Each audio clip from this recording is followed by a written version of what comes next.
Well, welcome back to TuckerAllen Live. I'm Scott Trout, and on Fridays, I'm your moderator, and I'm joined by the Kansas City TuckerAllen attorney, Kevin Mason. Welcome, Kevin. Thank you so much for having me today, Scott. So, as usual, bring you just a short bit of information that's relevant.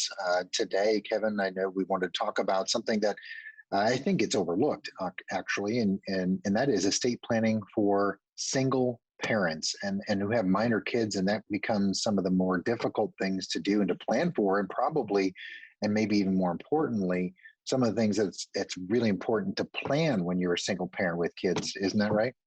Yes, absolutely. So as a estate planning attorney, I would say that it's important for everyone, but it's especially important, I believe, for somebody who is single and, has minor children. It's so much more important for them than I think maybe for even most other people.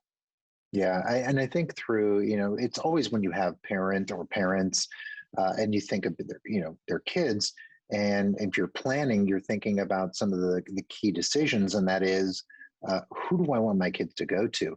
It's more complicated when you're a single parent, and even so much as when you maybe don't have a lot of family around you. But that's got to be something that is so high on the list of a consideration when you're thinking about estate planning, isn't it? Yes, whenever we're talking about a single parent with a minor child, the first thing I think that we should really think about and discuss is figure out exactly who are the people or who is the person that you would like to have named as the guardian for your child or for your children. Sometimes there might be the biological parent on the other side. They still might be in the picture somewhat, but sometimes there's issues to where maybe they aren't able to care for a child for one reason or another, or maybe they would be somebody that you wouldn't want caring for your child, and the court might agree with you and say, you know what, this isn't the best fit for this child. So that's where we want to think about those things and make sure that we're choosing the right guardian for a child or the children. I mean, and gosh, it's so important, especially if you just are silent. I mean, we've talked about this, whether it's your stuff or, where does it go, your medical decisions. What would you want? Would you want to be on life support? I mean, this is the opportunity, especially with those that mean most to you, to help and instruct people on, oh, wow, I had no idea. I mean, that's kind of the reaction that she would have wanted them to be with Bob. Mm-hmm. And most people are going to want to follow your wishes. That's the point, but don't leave them guessing as to it or fighting. I mean, because these are the things we're providing for them. Where are they going to go to school? How is their money distributed? And I guess that's got to be outlined in detail, right, in terms of the funds and what discretion they have. Isn't that important too? Yes, absolutely. So I think that that's a key consideration as well to think about is, like you were saying, maybe is there a certain school that you would like your children to go to high school? I'm originally from the St. Louis area, and I know there's some deep roots with some of the high schools in the areas for certain families, and they would prefer it if their children would go to this high school, or maybe even something less than that. Maybe there's a civic organization or a religious organization that you are heavily involved in, and you want your child to be involved in that as well. And those are some of those wishes that we can kind of put into the trust. Although not everything is legally enforceable on that side of things, it at least is letting these people know, hey, this is my wish. And like you were just saying, people want to follow the wishes of their loved ones, and they're going to do everything they can to do it. It's just we need to let them know what those wishes are.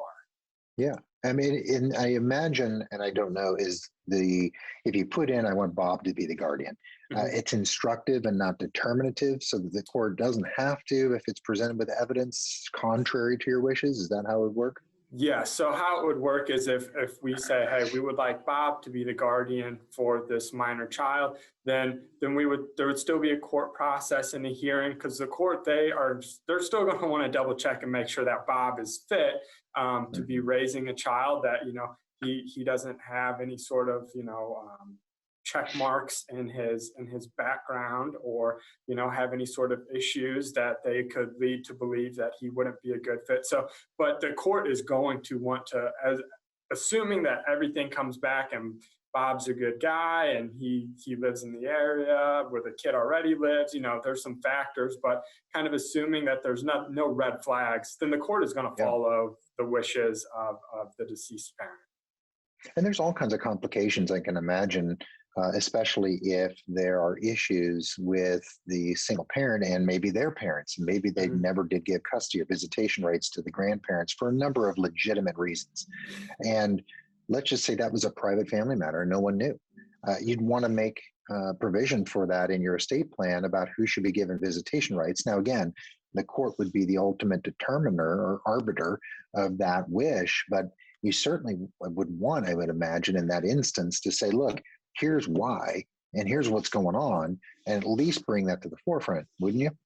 Absolutely, 100%. That would be something to, exactly like you're saying, the court's going to be kind of the one that makes the final decision on this, but let's at least give the court some guidance, on this issue. And then kind of maybe on the reverse side of this coin, you might say, well, I've named my guardian as the guardian for my children is, my best friend. We all live in Missouri, but my parents, they're from Virginia. And I still want my child to be able to maintain this relationship with their grandparents. So maybe we could instruct in this document to say, hey, we want the child to be able to spend Thanksgiving or Christmas or spend 2 weeks over their summer break in Virginia with grandparents, as long as, grandparents are physically fit to do this, and this money to kind of provide for their travel and to get them there, that's all going to be pulled out of this trust.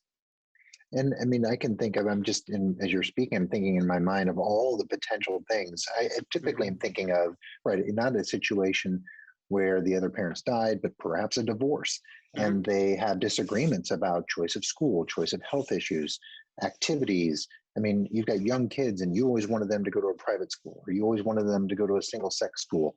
The things at which maybe you had disagreements with your ex-spouse about that, and no one knows. And again, these are the opportunities to be very specific about, okay, if you pass, who's going to make those decisions, and what I would call the major health, education, and welfare decisions for that child, which in divorce realm is known as legal custody. So you'd want to be very specific about that, wouldn't you?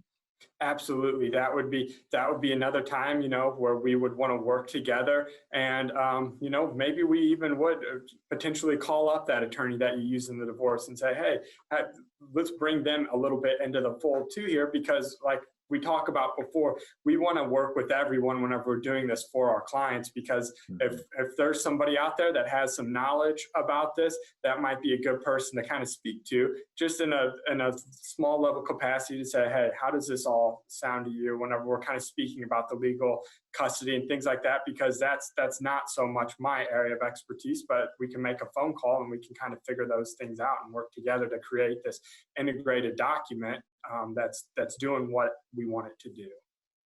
Now, can you in the trust document say, okay, Bob gets to decide on sports, and Christina gets to decide on doctors, and then Abby gets to decide on other general activities? Can you do that and be very specific? Sure. So absolutely. That's one of the beautiful things about a trust, is just how modifiable it is in an instance like that. So because just like you're saying, maybe Bob, he played sports at a high level in college, and you say, hey, I want my child to have the opportunity to be involved in this a little bit, and he would be a great person to get to help make some of these decisions. Whereas Christina, she doesn't know anything about any sports, but she's a doctor or she's a nurse, and she is fantastic at her job. And it's like, hey, that makes perfect sense. Let's use Christina's, use all this knowledge and expertise that she has. So that's one thing that in every estate plan that we do, we want to say, hey, who are the people in your life that have some expertise that we can kind of lean on that expertise after you pass away for your wishes to be done, or not even after you passed away. Maybe we're talking about like a power of attorney, that sort of document. It's like, maybe Greg is, he's a financial advisor. He's good with money. It's like, hey, Greg would be a great person maybe to choose to help with this. Yeah. I mean, right. You may have someone like, an Anna who is social, and this is the kind of person you want to talk about social activities and organizations. And then you've got an Abby who's financially minded, and then she's going to make, I imagine you can say, Abby takes care until the child reaches a certain age. Abby has control of the funds and can direct them to use for the use, benefit, and enjoyment and care for that child. Absolutely. Yep. So whenever you're talking about this, the Abby, her role, that would be the trustee. So that would be that successor trustee for the trust. And that's absolutely would be a great choice of a person to make, would be somebody that kind of had that Abby. She's good with money. She's organized. She has your best interest in mind. You know that she's going to follow the document to the best of her ability, because other than choosing the guardian, for your child, then the next most important thing is choosing who's going to be that successor trustee for your trust that's actually going to administer it in the event that you did pass away, because then that's the person that's kind of going to be, you know, cutting the check. So the child can go see grandma and grandpa in Virginia, or they're going to a private high school, or, you know, college at some point maybe. So these are all things that we can draft and put this language into the trust to say, you know, maybe you would like your child to go to a state college, you know, in the U.S., you know, go to a state college in the U.S. somewhere, a public institution. You know, that's a request that we can make, that then Abby, as the trustee, she would follow that request. Yeah, and make it, I imagine you could say, okay, I'm going to set aside $25,000 because Abby is going to ensure that you know, the child goes to a private college. And if the child doesn't go, then maybe that's kind of an incentive, or that money goes somewhere else. And in the event that the child chooses not to, then that money is going to go to a charitable foundation. Kind of an incentive. Hey, we want you to go in this direction, and Abby's going to manage it for you. And then Anna's going to work with you when you're there, or whatever it may be. And if they choose not to, that's their decision, right? Absolutely. So that would certainly be the child's decision at that point. But we're going to do everything that we can with this trust document, like you're saying, to let's create incentives here, because these are your wishes, and we're going to follow your wishes out with the way that we draft this trust document, and then Anna's going to follow the way that we've drafted this for you. So yeah, absolutely. Let's create the incentives there for the child, and you know, it's a way to maintain like a small amount of control after you've passed away. And you know, that's sometimes, you know, you could draft it to say, hey, maybe there's even a college degree, you know, that you could say, hey, Anna, I want you to be kind of in charge to say, hey, if you go to this school, I want to make sure that we're getting a degree here that is going to be useful and has good job prospects, because I'm worried. I want my child to have a good life. And I know the first step to that is getting a good job after college. So we could even put some language like that into there. Yeah, right. And so I imagine I said that earlier, and I guess all provisions, maybe they're not fully enforceable, but a court's got to believe when they read it that they do want to the extent it's lawful, follow the formal wishes of the person who died, right? Absolutely, yeah. Not everything that's going to be drafted into a trust like this would be legally enforceable if it did go. And, you know, I would say that it's unlikely that it would ever be like litigated in court, but in the event that it ever was, yeah, not everything is going to be legally enforceable. But the thing is with the trust, this is the place to where those wishes can at least be heard and be made. Yeah. And then it's up to maybe the court to decide whether that's legally enforceable or not. And so I know I've used the example of a divorced parent, but I mean, this is single parents. This is, you know, even blended families. And you have TuckerAllen has a virtual town hall coming up that can really kind of give more examples and more specifics and answer your questions live, right? Coming up. Yes, absolutely. So I think that that's going to be a really great town hall. So we will be talking about kind of, maybe you're a single parent for a while, and then a lot of people, I've read the statistics earlier this week, and I can't remember them off the top of my head, but the amount of people that get remarried is very high in this nation, and kind of planning after there's a blended family is very important, and it takes some special considerations, and we're going to dive into all of that. Good. Well, Kevin, thanks for joining here, as always, on TuckerAllen Live on Fridays. So I appreciate your time today. Yes, sir. Thank you so much. So don't forget to register. We want to see you, and it is a great topic for everyone. And even if you're not a single parent or a blended family, we're going to touch on issues that I know that TuckerAllen thinks is important, especially during pandemic and planning, and whether you're married or divorced or widowed, tune in. So go to the website, TuckerAllen.com, go to the virtual town hall link, register. It's free. Just spend some time with us. I think we're going to meet for about a half an hour. I think it's going to be a lot of information. I'll be joining everyone there. You can check out more resources at TuckerAllen.com as well. And I know you're going to want to schedule an appointment for many questions you have. You can schedule that appointment right there on that website by going to schedule a consult. So until next Friday, but we'll see you at the virtual town hall, but we'll be right back here as always at 1 o'clock Central Time on TuckerAllen Live right here on Facebook, and we'll see you next week.